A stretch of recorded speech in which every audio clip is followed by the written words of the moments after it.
Hey, Well, hello again, everybody. Second stream here with hello Eduardo. human beings. What's up? Yeah, Eduardo, I'm going to let you. We didn't figure out who exactly I guess, is the official host here. So I'm going to let you make the introductions this time.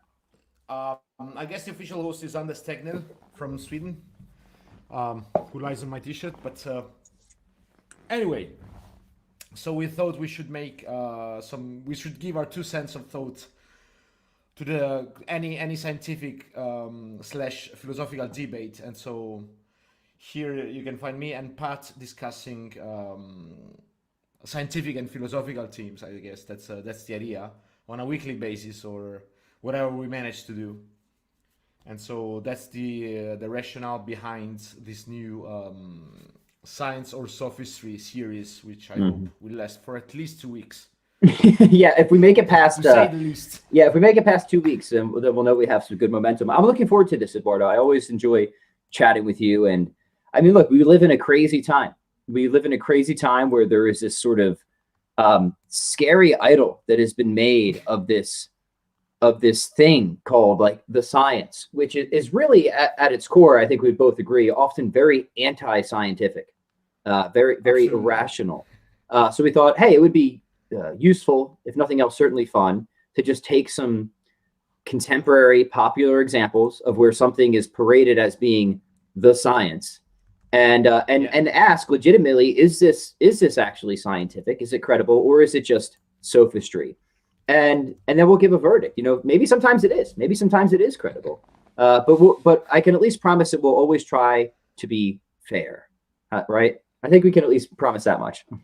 We can try. I mean, I can try, but I guess that the topics we will pick every night will be will be skewed already. There will be some kind of prior applied to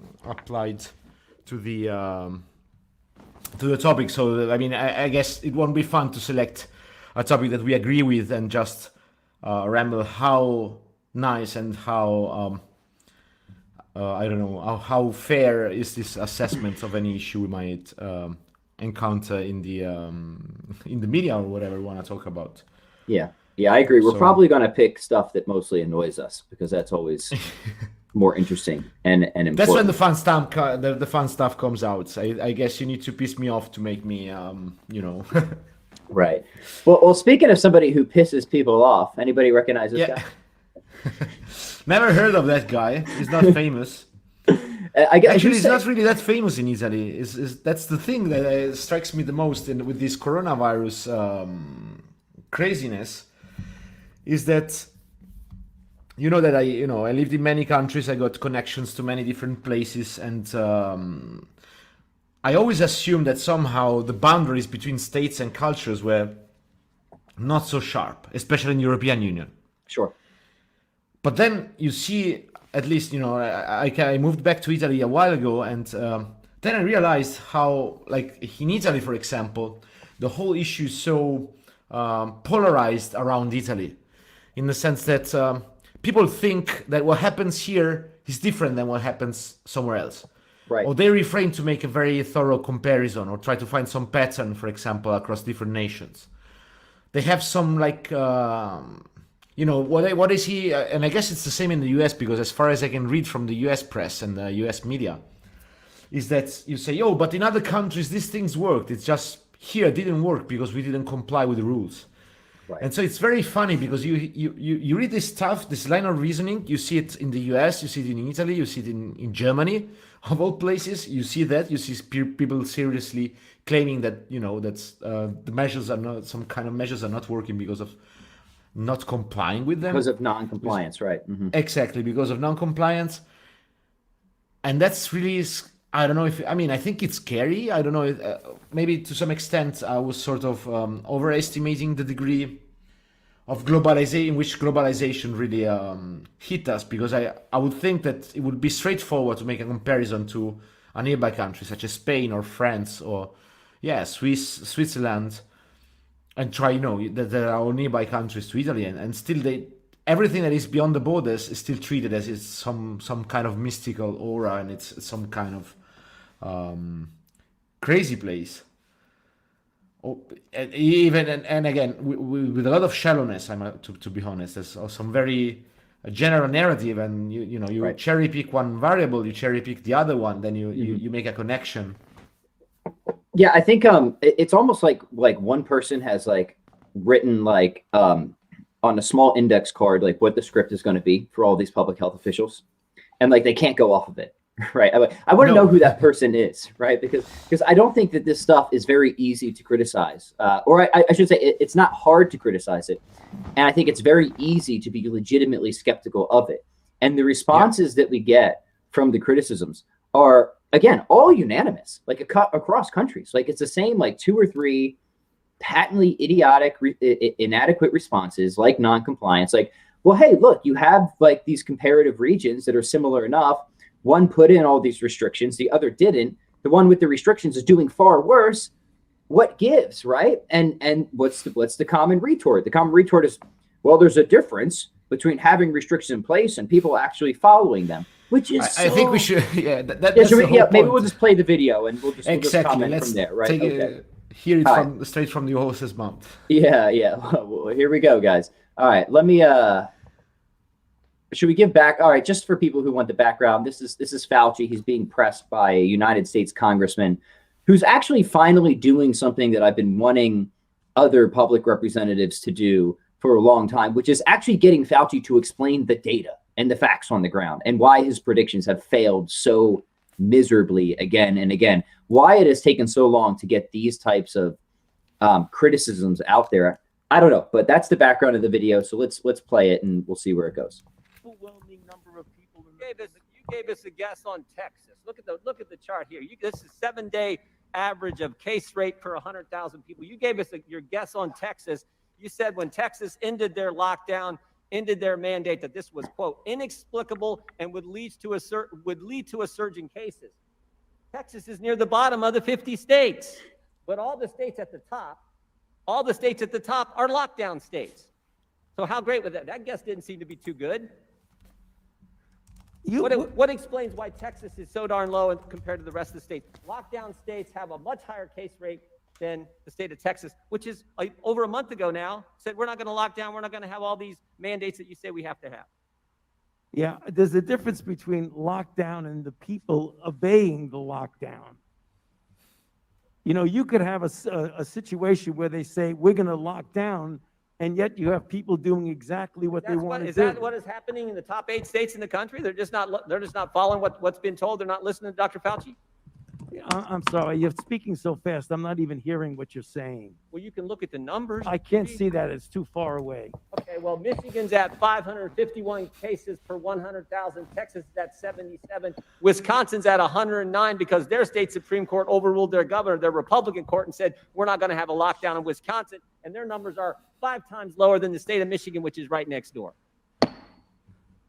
Gentleman's time has expired. But Mr. Chairman, it's typical when there's a question on the table that the witness gets. All right, we'll pause there because he doesn't. I think we got the meat of this exchange because of this interchange. I was surprised. I mean, it's it's incredible, right? This is embarrassingly bad, right? And we didn't even watch the full exchange before. I mean, there's other parts that are really bad too. But first off, like, let's go back to scientific basics, right? Hypothesis testing. We have an hypothesis on the table. We think that lockdowns or various restrictions, lockdowns and masks are not just like effective, but like necessary. Like they're really effective, that if we don't do this, they're so effective, we should put it this way, that we've been persuaded that it's okay to override other fundamental human rights because they're that effective, right? This is the key thing that we can't forget. Rights to assembly, rights to go to your grandmother's funeral, right? Rights to religious congregations, worship, rights to freedom of speech. All of these have been massively suppressed because we have been sold this idea that these restrictions are that effective. So the hypothesis is that it's effective. Well, then what we should expect is if this hypothesis is true, we should see differences with respect to the data, the facts on the ground, where we have these restrictions in place and where we do not, right? And what is the case? The case is that we don't only not see differences, in the way that we would expect if the hypothesis were true. We often see exactly the opposite. The places without the restrictions are doing better in terms of cases and deaths than the places with them. Now, the retort, of course, is that people don't comply, which is just a bunch of rubbish, right? So first off, there's some things that people have to comply with because these states have just canceled certain events, sporting events. And I'm in Wisconsin, by the way, which is one of the states mentioned, and we had state fairs canceled, all the music events canceled. So you have literally just canceled and wiped out millions upon millions of potential interactions, right? So even if people were totally non-compliant in every other way, you would still expect to see a difference because of how much you have just taken off the table in terms of restrictions. And you don't, right? And you don't not even a mild difference. Let's just do the maths. I mean, like a very something very unsophisticated and something very kind of back of the envelope calculation. But let's say, I mean, if you go to the cinema, you meet maybe 100 people, like you share the room with 100 persons on average. I don't know, 50, let's make it 50. You go to a restaurant, same numbers, 20, 30, 50 persons. You go to the concert, there's 1,000 persons, maybe there's 1,000 people attending there. You're sharing the room with, so there's and this is like something that people would usually do maybe once, twice, 3 times per week. It means that like you literally have thousands of contacts every week. You just add up schools, universities, cinemas. How many people do you meet? Like there's just in the street now, there's considerably less people in the street than would otherwise be because people are scared.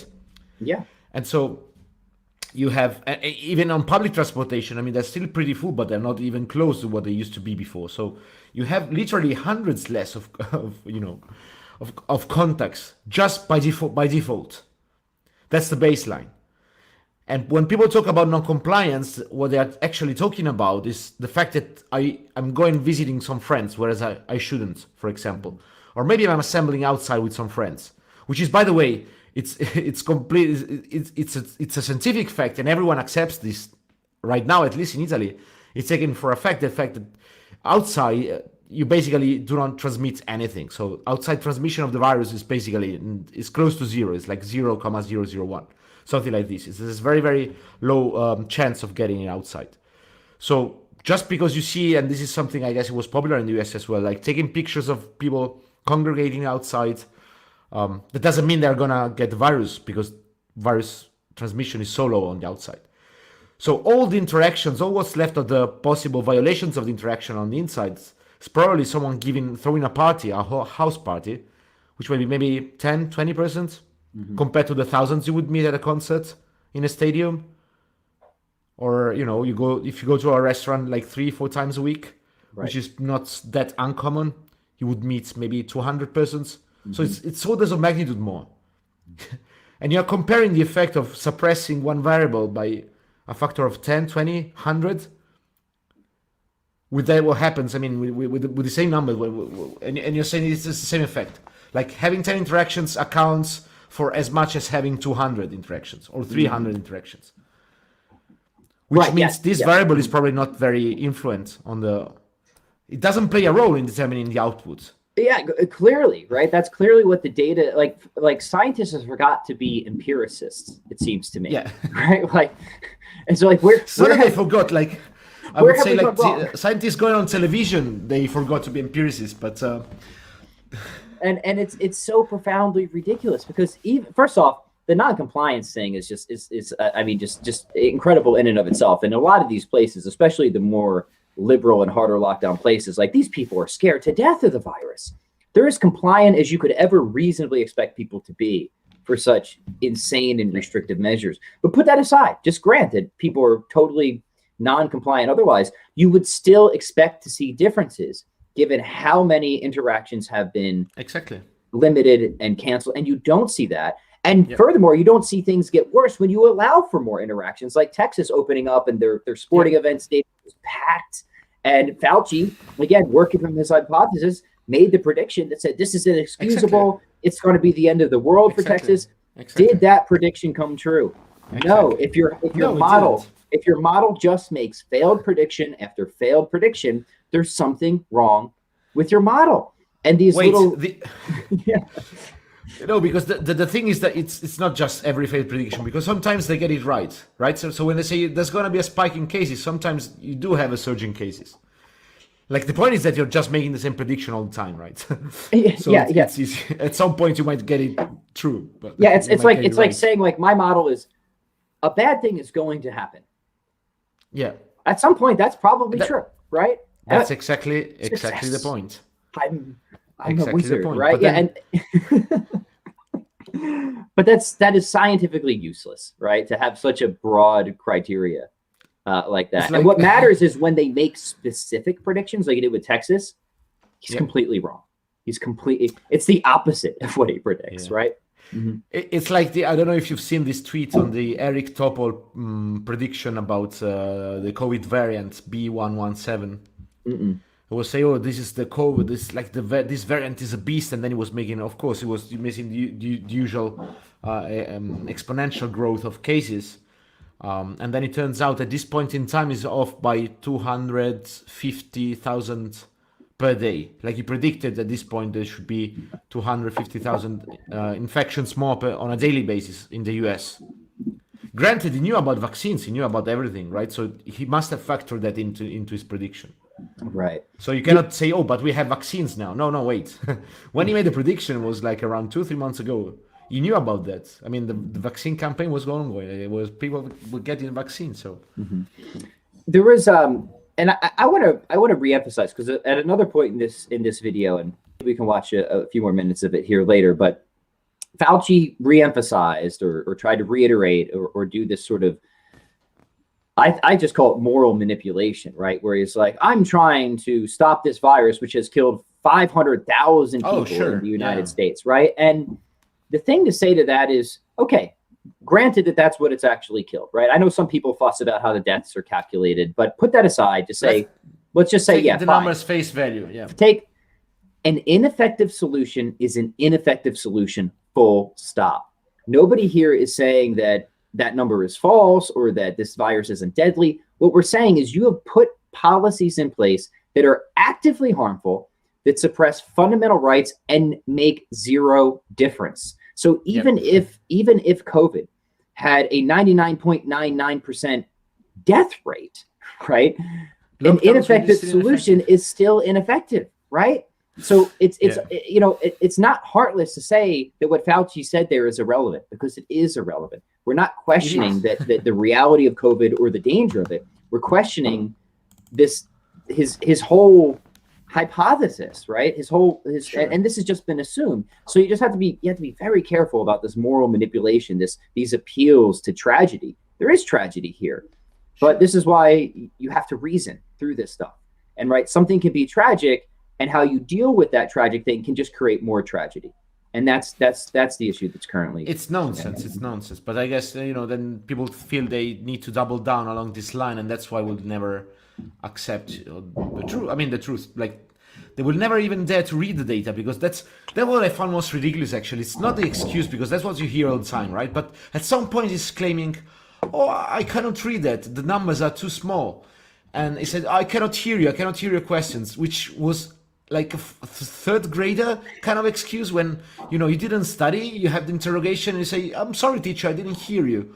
That's exactly the same kind of excuse. And by the way, I mean, you should know the numbers by heart. It's like the number one expert, like allegedly. It's like there's something I wrote on Facebook. Like why is this surprising to you, right? Why is this surprising to you that, like, I mean, why do you have to even have this read? Yeah. Yeah. You should know the numbers by heart. You're like the number one advisor to the president of the most powerful and most technologically advanced and scientifically advanced nation on earth, and you should know these numbers, because these are it should be your bread and butter. It's like you cannot say, "Oh, I cannot read it. I cannot read the numbers." If you don't know them by heart, then it means you're absolutely not good. But I don't know if you want to play the other video, because I think there's. I want to play just a little bit more of this, because this one part just really disgusted me. Just let's play a few clips here of just where they go with this. To respond to that last question, I want to know why. Why Wisconsin's at 109 and right next door Michigan's at 551. Michigan is locked down and Wisconsin isn't. I think the gentleman answered you quite clearly. No, he Answer didn't. that There's a question. big One difference question I've asked you in today. being a lockdown state by order and being a state that obeys orders. That answered the question, in my opinion. And with We don't that, obey orders in the chair, Please, 30 seconds in the remaining of my time, Okay. Jordan. Thank you. Can we just pause it here, like- Because there were some Yeah. comments that were brought up regarding. I wanted to make This a, is I so wanted to make a this is comment so because, idiotic. again, Yeah, please. Uh-huh. first of all, in the other state, you have no. I mean, if you don't have a lockdown, you have no order to comply with, right? So what you must be saying is that people in the non-lockdown state, they must be locked down themselves willingly all the time to comply with orders given in another state where no one is compliant. There's like zero compliance in the other state, and the others must be compliant to some orders which are not there. Yeah. Right. So let me. Sorry, you're breaking up a little bit here, Eduardo. Oh, sorry. Yeah, There you go. That's I that's know better. what So you're I saying. have a little firsthand experience here because the two states he mentioned, Wisconsin, I live in Wisconsin, and Michigan. Okay. I've had some business in Michigan in the past couple months, so I've been both in Michigan and Wisconsin throughout this period, and I can tell you, yeah, like Michigan is locked down hard, and the people there are far more fearful and far more compliant than in Wisconsin. So if these restrictions made a difference, we would expect it to show up in the data, not just between Michigan and Wisconsin, but in generally too. So the fact that, yeah, I love the guy's response. That, in my opinion, that answered the question. No, it didn't. It completely evaded the question. That isn't a response Exactly. at all. That is the worst response that you could possibly give to something like this. It is sheer sophistry. Is it nowhere I in mean, the data? we are- I mean, it's just making stuff up because if it should just go. I mean, show me if you say that this is the case, then you should show that maybe mobility data from Google. There's plenty of data you can use to track how much people are complying or not complying. In a sense that there are polls about mask wearing. There's again Google and Apple data on mobility. So I mean, there's I guess there's all sorts of statewide statistics on fines and police interventions to do breaking of the lockdown rules and stuff like that. So I guess there's data. I mean, just you should show the evidence.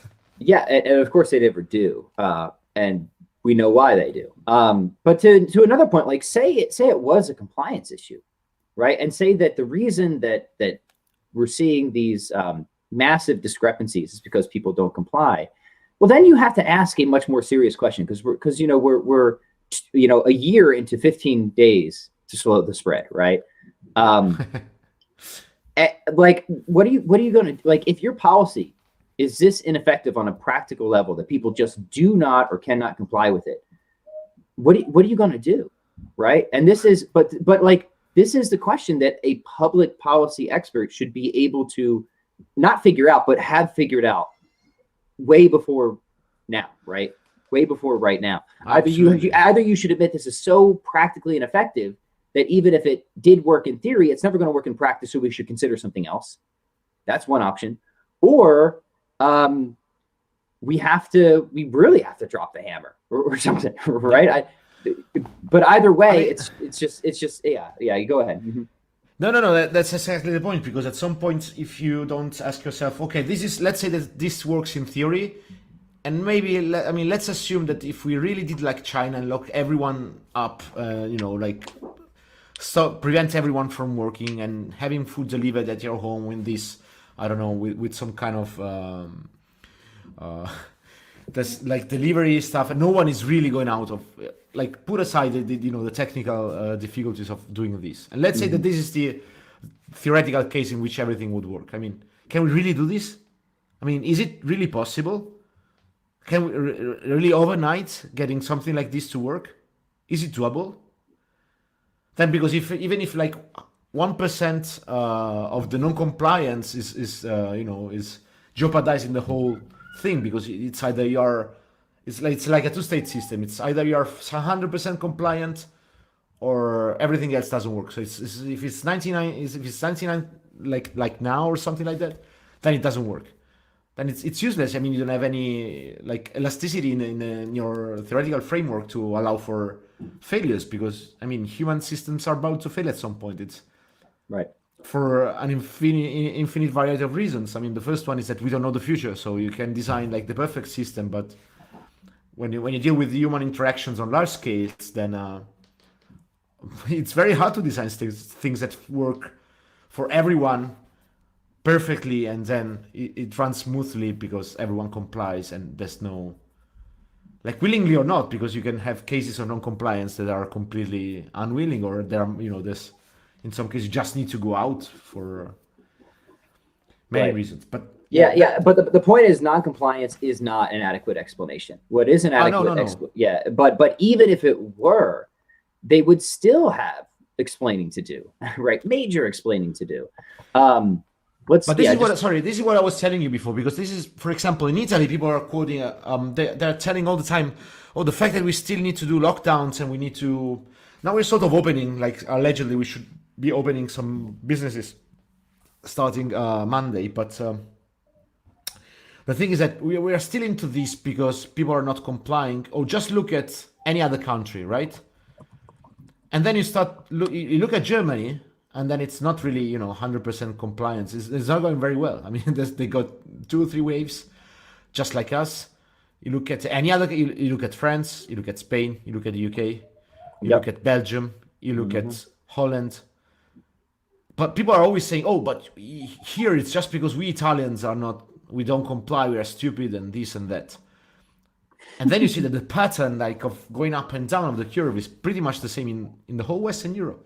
Right. How can there's and that's something I know firsthand, is that you have a huge variance in behavior in different European countries. That's true. That's different degree of compliance with the law and everything. So it cannot be an explanatory variable, because you have all these different behaviors across different European nations, and yet you end up with the same pattern of first, second, third wave, more or less within the same time frame.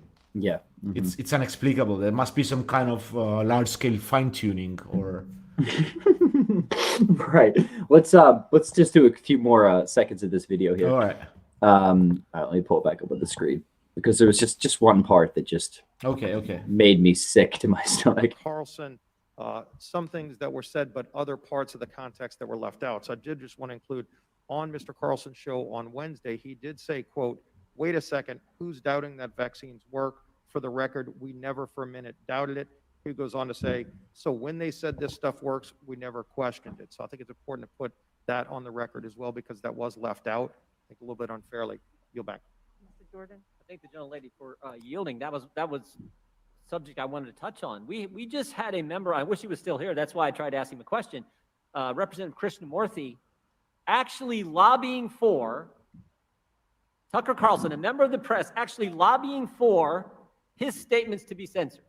A member of the government telling someone in the press, advocating for someone in the press to have their statement censored. And Dr. Fauci says I'm ranting when I talk about the First Amendment. For goodness sake, you got a member of Congress in the government saying someone in the press should be denied their ability to speak that statement. They should be taken off of Facebook, taken down. This is how scary it's gotten. And the longer it goes, Dr. Fauci, the longer it goes, the scarier it's going to be for the liberties that we as American citizens have. That has been my point the entire time. I wish the gentleman were still here, but I cannot believe what I heard, where a member of Congress is saying. Of course, he's absolutely right. Right, is that it would be one thing. I just can't reiterate this point enough, right? It would be one thing if all the stuff that Fauci was advocating actually made a difference, right? We would be having a different conversation right now, because then it would be a conversation of pros and cons, right? Of like, well, look, it is working, but yes, we're giving up some really fundamental rights, and there's a lot of harms economically and psychologically and physiologically in other ways. But now it's kind of weighing pros and cons. But what the truth is that the stuff Fauci is advocating does not work.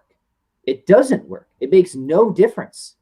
And so all that we're piling up are harms. And that's it. Suppressions of rights and harms. And that point can't be emphasized enough, because in a lot of these conversations, even the beginning of this video before, that's why I wanted to start at the Texas point, because before he got to that, it almost just assumed like the congressman assumed that these restrictions or the lockdowns and masks were actually making a difference. And to me, that is like, you don't start the conversation there. You don't grant that assumption, because it's completely false. So yeah, I don't know. Is there anything else you want to say about this exchange? I think we probably covered the meat of it. Yeah, I think that's it. I just want to close with because I sent you this video, and something happened in Italy. It was yesterday actually on a TV show, and then I was sent this clip, and I think it's pretty interesting because it's showing the kind of debate we are having also here, and it's and I think it's interesting just to spend a few words on the logic that is being shown here by the experts. So what is really what's the wrong thing? Why are the experts so wrong? Why are they getting it so wrong? And why is the public still believing this? I think this is a very clear point. So just the first 25 seconds of this clip. Yeah, let me gear that up. Yep. Yeah, no worries. If you can put it. Because again, this is one thing, how we judge like the efficacy of these measures, like how effective they are. But this is like the rationale behind why is this still going on. That's like, why do still people believe this? But, cool. All right, here we go. All right, yeah. Una domanda da fare a Borghi, con risposta sì o no. So I have a question la for quarantena Borghi. funziona? Okay, so does quarantine work? In che senso? Cioè, Funziona? tenere in casa una persona... What do you mean by persona, quarantine? Sì, credo proprio di sì. Allora mi doesn't work spiega when you perché un quarantine a single lockdown individual. personalizzato funziona e un lockdown che blocca la trasmissione a livello sociale Okay, non you can dovrebbe stop it here. funzionare? Me lo spiega? Professore, glielo You can spiego stop it here. subito, lo So- dico agli The guy is saying, okay, why then you admit that quarantining a single ill person works, and then you need to explain me why it doesn't work if you quarantine everyone, basically on a large scale. Why shouldn't it work? Right. That's really the level of logic. First of all, if you quarantine everyone, you're not just quarantining ill people, right? I Right. guess that's you're presuming everyone is contagious and dangerous, which is not a very democratic presumption, right? It's not. But the other thing that I think is substantially wrong, is like intrinsically wrong here, is extrapolating some kind of large scale, like what will happen on large scales when you extrapolate linearly from a single phenomenon. Right. So extrapolating for the society as a whole from what happens on a single case.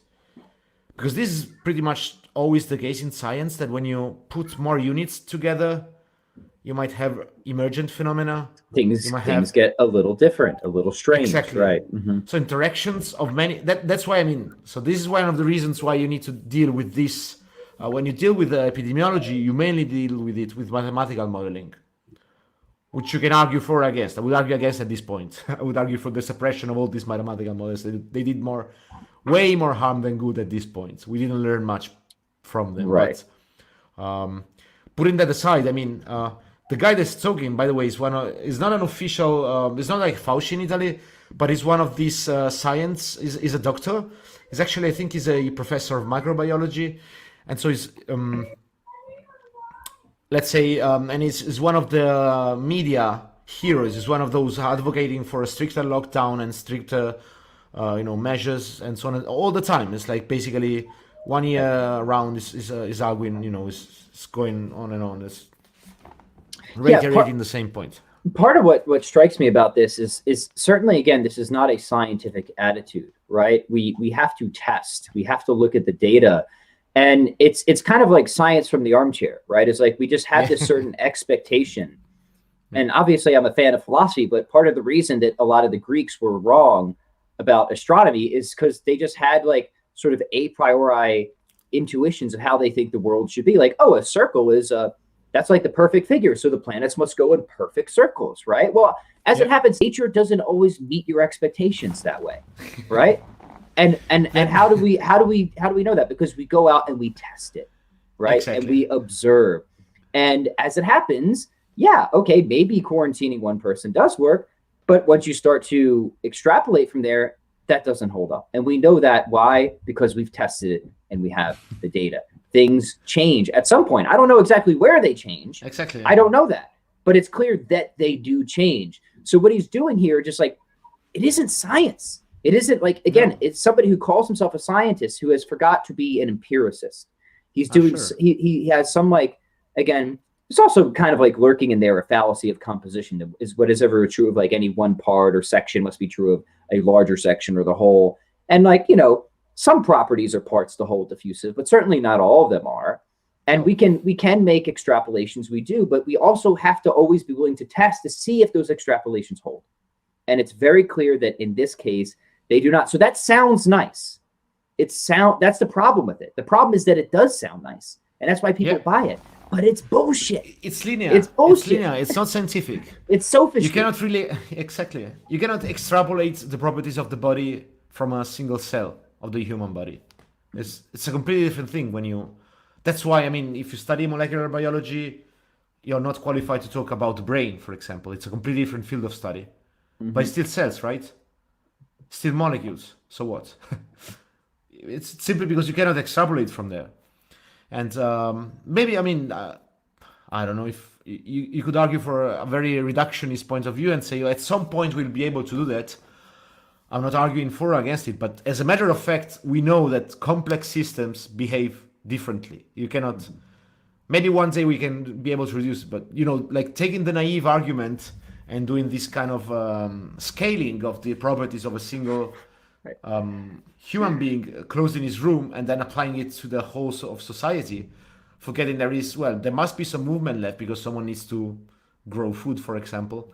Someone still needs to go to the hospital and you know, and actively cure patients. So there must be some kind of residual motion. And maybe that's what accounts for everything. I mean, I wouldn't say so, but if it's, you know, such a small amount of residual motion then is enough to keep the virus spreading, then let's just live with it. If you just need like 5% of the people, as we were arguing before. Yeah, people should be outraged at this, right? Because here's a guy who, I don't know this guy, but apparently he's a public figure, right? And he's a champion of the science. Of the science, right? And what does he do? He doesn't come referencing studies or showing data. He just gives you some sophisticated sophistry, right? Thought experiment. And that's the reason that people think that it's justified to go on ruining people's lives for no good reason. Which, by the way, I mean, he could actually show studies and show data that prove his point, because I know there's plenty of studies that has proved this position. The problem is that if you dig a little, that's like, you know, the Flaxman et al. Paper, the first Neil Ferguson paper, that they hold these huge projections and they sort of prove his point, but we've talked about that. But the point is, like, he doesn't even go there, because then at least we can have a debate about that stuff, right? Then we can actually have a debate, and we can say, here's what we did in previous episodes. So here's what's wrong with these assumptions, and here's a better study that was done that actually comports with the facts on the ground. Of your failed hypothesis, but he didn't even get to that. No. You didn't. But again, the main thing should be, okay, I have my model and whatever, but then I have data. Okay, let's look at correlations in the data, and then let's try to build a model out of that. Because if things are not even correlated, then you cannot even try to make a causal connection between them. If you don't even find a correlation, which wouldn't mean causation, but I mean the lack of correlation. For sure, he's not. I would say it's a nail in the coffin for any causal theory if you don't find not even a correlation between two variables.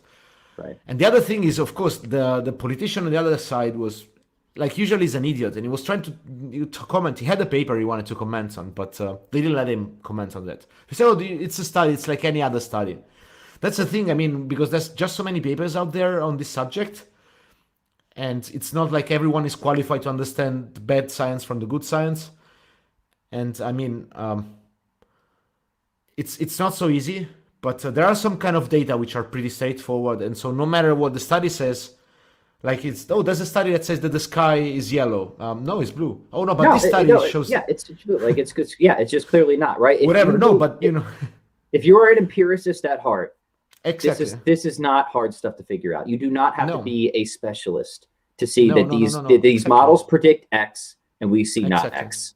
And it's Exactly. and a lot of times it really is as simple as that, right? Exactly. I mean, in this case, and the thing that is again, I think it's sort of how do you say? It's like I could talk to people and try to prove this point, right? Which is it's so stupid, and it's in a way it's so clear. There's, for example, there's a seasonal pattern that you go through all these different countries, regions, and yet you see the same kind of behavior on a. You'd say, I mean, it's straightforward. It's there. It's in the data. So how it's like in front of me. How can I make sense of this in a behavior-driven model, which is what they're selling us? And the reason is that people still believe in the behavior-driven model of COVID spread is mainly because all the experts are still propagating this. No, I must be missing something here. I must be missing something.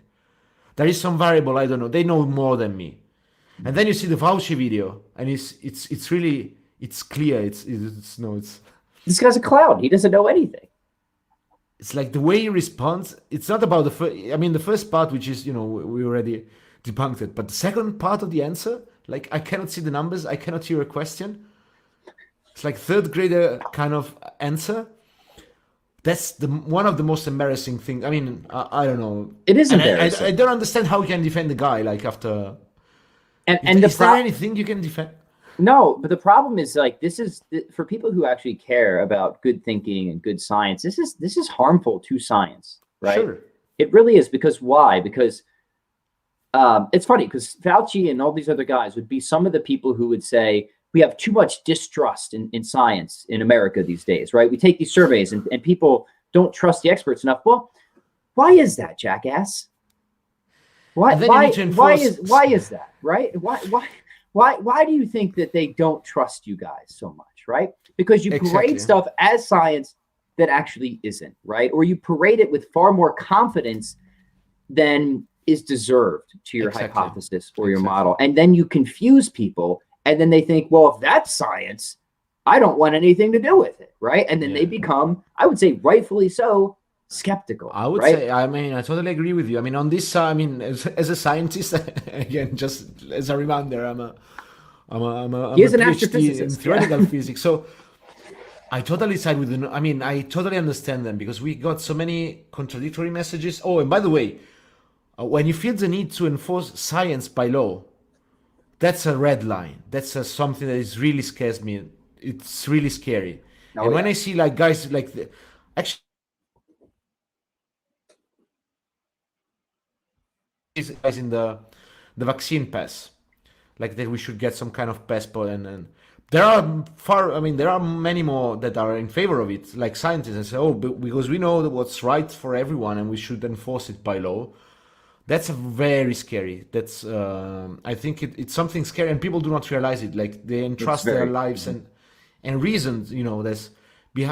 I might do the vaccine anyways. I mean, it's okay, but it's just don't force me to. Right, but part of the reason people are skeptical of the vaccine is because they feel like they've been burned by these experts so many times. Exactly. You see, it's classic boy who cried wolf stuff that's going on here, right? So if you want people to trust science, then present either credible science or adjust your confidence level appropriately to whatever it is that you're presenting.